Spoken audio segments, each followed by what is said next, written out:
उस मोह के ऊपर बार बार विवेक का प्रहार होते रहना चाहिए।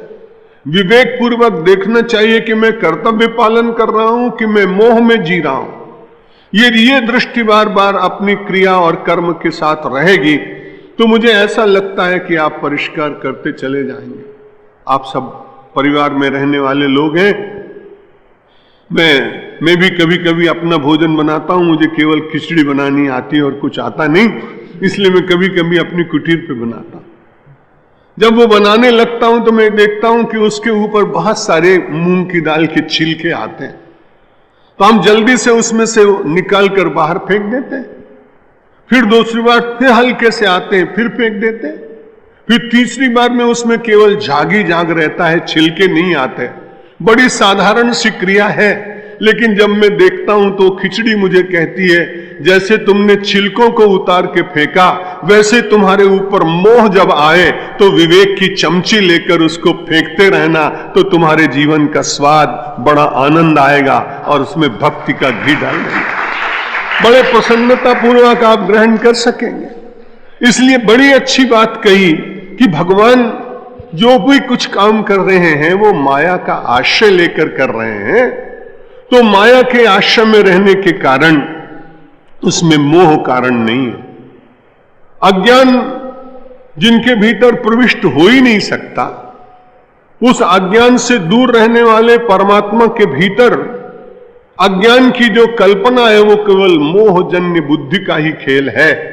जो विवेकी व्यक्ति है, जिसने स्वाध्याय किया है, गुरु चरणों की सेवा की है, एकांत में ध्यान किया है, पूर्व जन्म के पुण्यों का संचय लेकर आया है, वो इन सारी परमात्मा की लीलाओं में कहीं अज्ञान का दर्शन करता नहीं, परमात्मा के ऊपर अज्ञान का आरोप नहीं करता है। अत्रुते कथयिष्यामि रहस्यमपि दुर्लभम सीताराम मरुत्सूनु संवादम मोक्ष साधनम। अब यहां भगवान की संक्षिप्त कथा का वर्णन कर रहे हैं कि भगवान के रहस्य में बताऊंगा। पुरा रामायणे रामो रावणम देवकंटकम हत्वारणे रणश्लाघी सपुत्र बलवाहनम।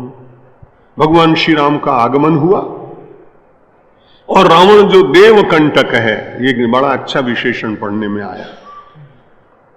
जो समाज का अपराध करते हैं वो समाज कंटक, समाज कंटकों की संख्या बहुत बढ़ रही। राजनीति में तो बहुत ही ज्यादा, चर्चा नहीं करेंगे।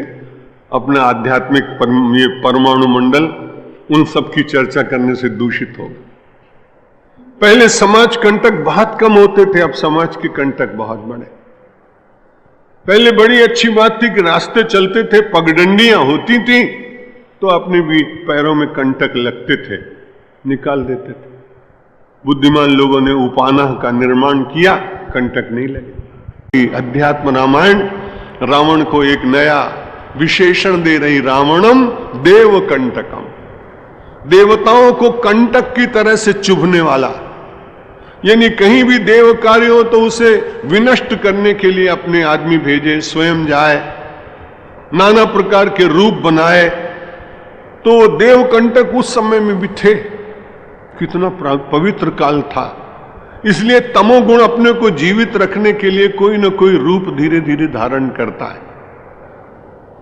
एक महात्मा से मैंने, बड़े आत्मकाम सिद्ध पुरुष थे, मैंने कहा महाराज ऐसे पवित्र काल में भी ऐसे देवकंटक, ऐसे राक्षस, ये सब क्यों प्रकट हो जाते थे? उन्होंने बड़ी अच्छी बात कही। अरे कहा महाराज आपने कभी विचार किया, जब परमात्मा ने सब कुछ बनाया तो उसमें तमोगुण भी तो उसी की रचना है। यदि तमोगुण भी उसकी रचना है तो तमोगुण का कोई ना कोई प्रतीक तो उसको रखना पड़ेगा। इसलिए हमारी और आपकी दृष्टि में तो निंदनीय है, लेकिन बहुत सारे उद्यानों में आपने देखा है ना, गुलाब के फूल होते हैं, चमेली, चंपा, ये सब होते हैं, लेकिन किनारे किनारे पे आपने देखा नागफनी लगाई जाती। नागफनी इसलिए लगाई जाती है कि लोग उसके भीतर घुसे नहीं।